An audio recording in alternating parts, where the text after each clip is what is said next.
Gators and Vols highlight the afternoon slate. Tennessee 10.5-point favorites at Neyland Stadium. Texas opened as a 4.5-point favorite in Lubbock.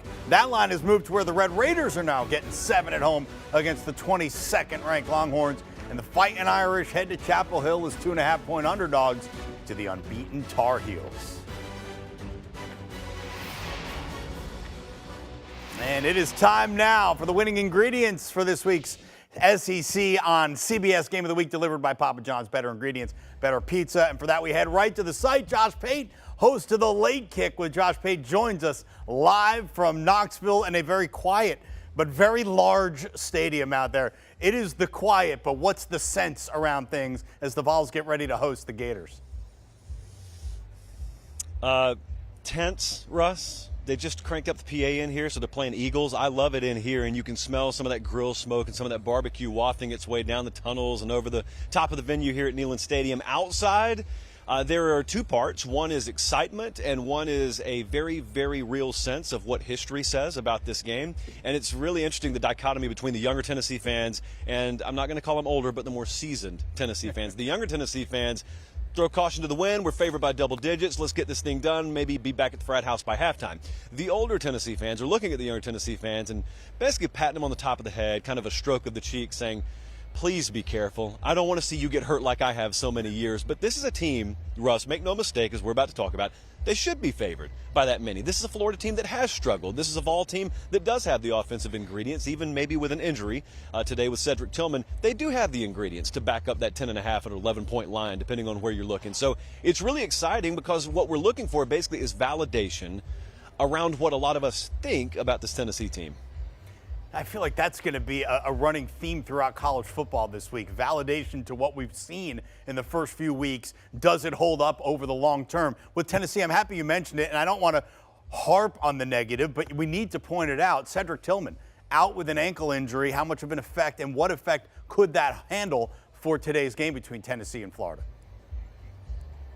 Well, there's a reason they brought him to SEC Media Days. You know, along with Hendon Hooker, it's, I would say, the most recognizable name on this team. And I think they were aware most of the week he wasn't going to play, but it was something that, you know, kind of made itself apparent to the general public a little bit later in the week. They've got enough firepower there. And quite frankly, Russ, I've talked about the game all week, and I haven't really mentioned Tillman as much as I've mentioned their ground game, because it's the ground game that even the Tennessee staff has talked about needing to get cranking a little bit more. Ironically, Florida staff feels the same way about their team.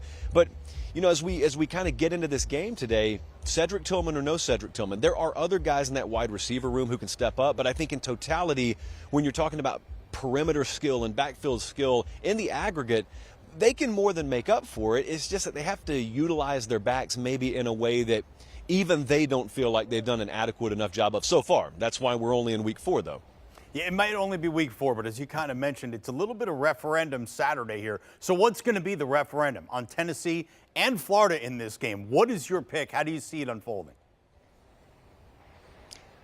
I took the bait, Russ. I looked at that 10.5 points, and I said, I know what Tennessee's capable of, or at least I think I know what Tennessee's capable of. We play the games for a reason, but we've seen before, and one of the talking points I've had all week is every time about week 4, week 5, where we start to think we know everything about teams, we get something they haven't done that it turns out they were always capable of. So with Florida, for example, you got to ask yourself on the other side of the equation, as I build an argument against my own pick, what happens if they do incorporate their backs more favorably than they have? What if these defensive backs are up to the challenge against Tennessee today? What if they slow it down and they play their tempo instead of being forced to play Tennessee's tempo? All that stuff's on the table, Russ. It's just that if I were to think about this and I were to simulate it 100 times, far more often I see a fast start for Tennessee. Far more often I see a team that had a mistake-filled win against Pitt, eliminating some of those mistakes, and getting Florida first game on the road, and Anthony Richardson has struggled with accuracy and poise, and this environment will do nothing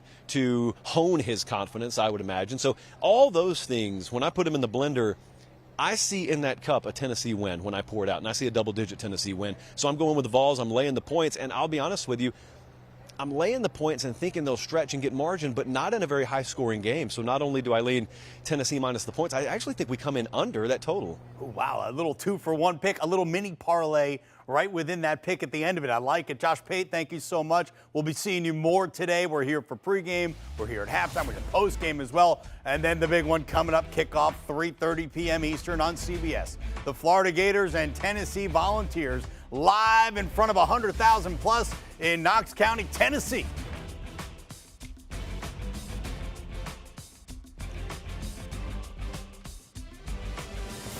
Do you want a sports network that delivers everything that matters about the game? The highlights, the picks, the instant analysis, no yelling, no fake debates, no politics. Hit the subscribe button and never miss a moment.